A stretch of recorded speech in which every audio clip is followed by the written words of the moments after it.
Our story today is called Athenaise.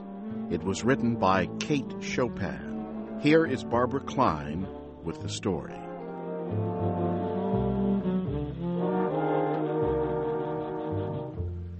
Athenaise went away one morning to visit her parents, 10 miles back on the Bon Dieu River in Louisiana. She did not return in the evening, and Cazot, her husband, was worried. Cazot expressed his worries to his servant, Félicité, who served him dinner. He ate alone by the light of a coal-oil lamp. Félicité stood nearby like a restless shadow. "Only married 2 months, and she has her head turned already to leave? It is not right," she said. Cazot shrugged his shoulders. Félicité's opinion of his wife's behavior after 2 months of marriage did not matter to him. He was used to being alone and did not mind a night or two of it. Cazot stood up and walked outside. The night was beginning to deepen and gather black around the groups of trees in the yard. Far away, he could hear the sound of someone playing an accordion. Nearby, a baby was crying. Cazot's horse was waiting, saddled. He still had much farm work to do before bedtime.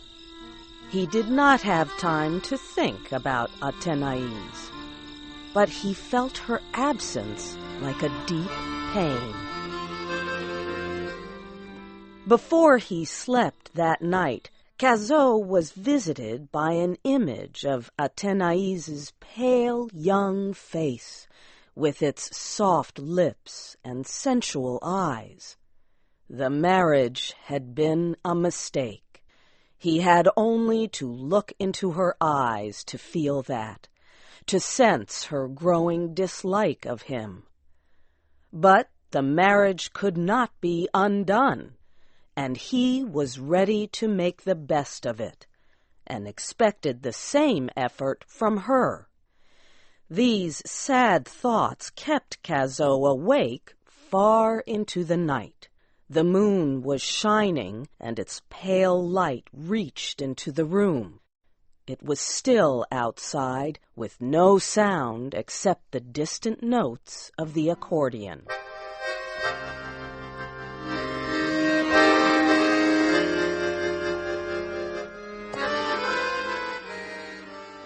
Athenaise did not return the next day, although her husband sent a message to do so through her brother, Monteclin. On the 3rd day, Cazot prepared his horse and went himself in search of her. Athénaise's parents, the Michets, lived in a large home owned by a trader who lived in town. The house was far too big for their use. Upstairs, the rooms were so large and empty that they were used for parties. A dance at the Michet home and a plate of Madame Michet's gumbo were pleasures not to be missed. Madame Michet was sitting on the porch outside the house. She stood up to greet Cazot. She was short and fat, with a cheery face, but she was clearly tense as Cazot arrived. Monteclin was there too, but he was not uneasy. He made no effort to hide his dislike of Cazot. "Dirty pig," he said under his breath as Cazot climbed the stairs to the porch. Monteclin disliked Cazot for refusing to lend him money long ago. Now that this man was his sister's husband, he disliked him even more. Michet and his oldest son were away. They both respected Cazot and talked highly of him. Cazot shook hands with Madame Michel, who offered him a chair. Athenaise had shut herself in her room. "You know, nothing would do last night," Madame Michel said. "Athenaise just had to stay for a little dance. The boys would not let their sister leave."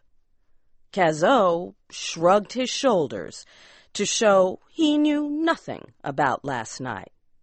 "Didn't Monteclin tell you we were going to keep Athenaise?" she asked. But Monteclin had told him nothing. "And how about the night before?" asked Cazot. "And last night? Do you have dances every night?" Madame Michel laughed and told her son to go tell Athenaise her husband had arrived. Monteclin did not move. "You know as well as I do that it is no use to tell Athenaise anything," said Monteclin. "You and Pa have been talking to her since Monday.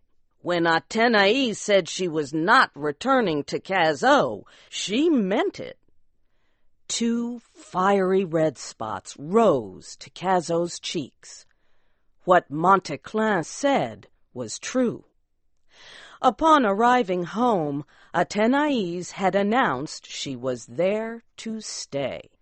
It was difficult for her to understand why she had married. Girls were just expected to get married. And she did like Cazot.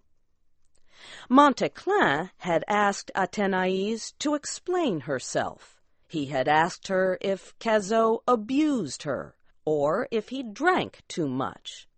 "No," Athenaise had said, "it is just being married that I hate. I do not like being Mrs. Cazot. I want to be Athenaise Michel again. I do not like living with a man, all his clothing everywhere, and his ugly bare feet." At the time, Monteclin had been sorry his sister had no serious evidence to use against Cazot. And now there was Cazot himself looking like he wanted to hit Monteclin. Cazot stood up and went inside the house to his wife's room. "Athenaise, get ready," he said quietly. "It is late, and we do not have time to lose." Athenaise was not prepared for his calm request. She felt a sense of hopelessness about continuing to rebel against the idea of marriage. She gathered her hat and gloves. Then she walked downstairs past her brother and mother, got on her horse, and rode away. Cazot followed behind her. It was late when they reached home. Cazot once more ate dinner alone. Athenaise sat in her room crying.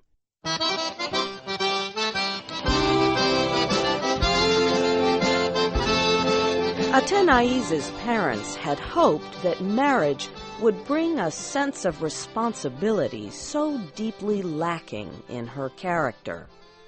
No one could understand why she so hated her role as wife. Cazot had never spoken angrily to her, or called her names, or failed to give her everything she wanted. His main offense seemed to be that he loved her, and Athenaise was not a woman to be loved against her will. At breakfast, Athenaise complained to her husband. "Why did you have to marry me when there were so many other girls to choose from?" she asked. "And it is strange that if you hate my brother so much, why would you marry his sister?" "I do not know what any of them have to do with it," Cazot said. "I married you because I loved you. I guess I was fool to think I could make you happy.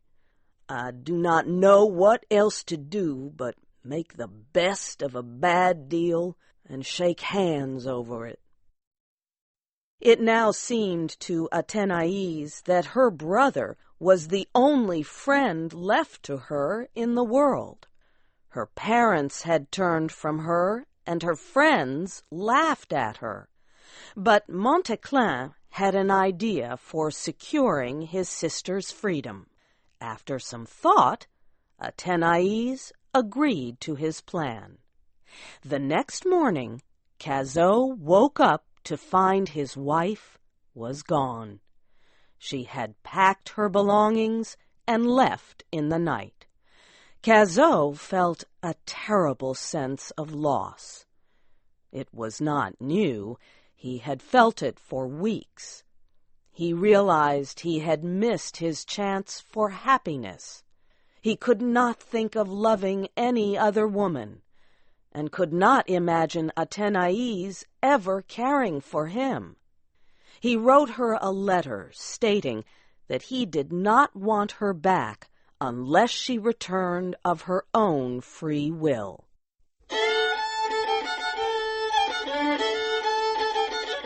Athenaise had escaped to the big city of New Orleans. She was staying at a private hotel that Montéclin had chosen and paid to rent for a month. A woman named Sylvie owned the hotel and took good care of Athenaise. Athenaise soon became friends with Mr. Gouvernail, who was also staying at the hotel. This friendship helped her feel less lonely about missing her family. But Mr. Gouvernail soon started to fall in love with Athenaise.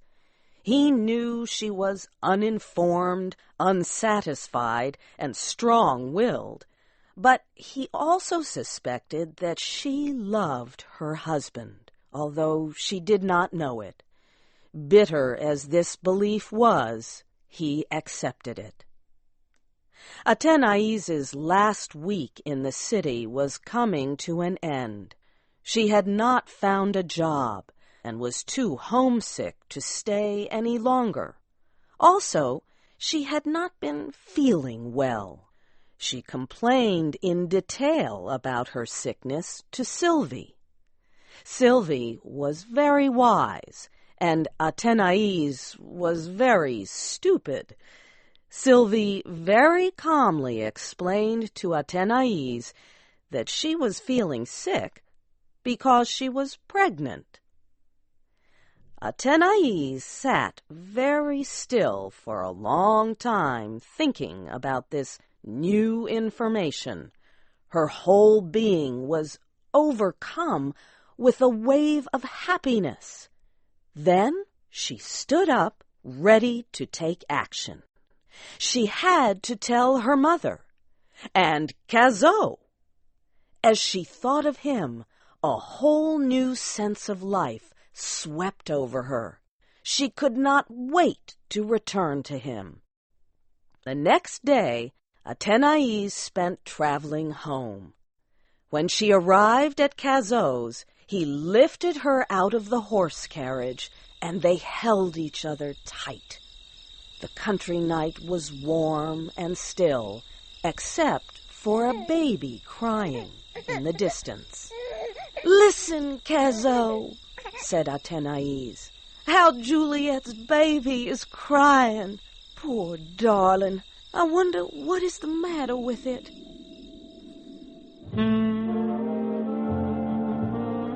You have heard the story Athenaise by Kate Chopin. Your storyteller was Barbara Klein. This story was adapted and produced by Dana DeMange.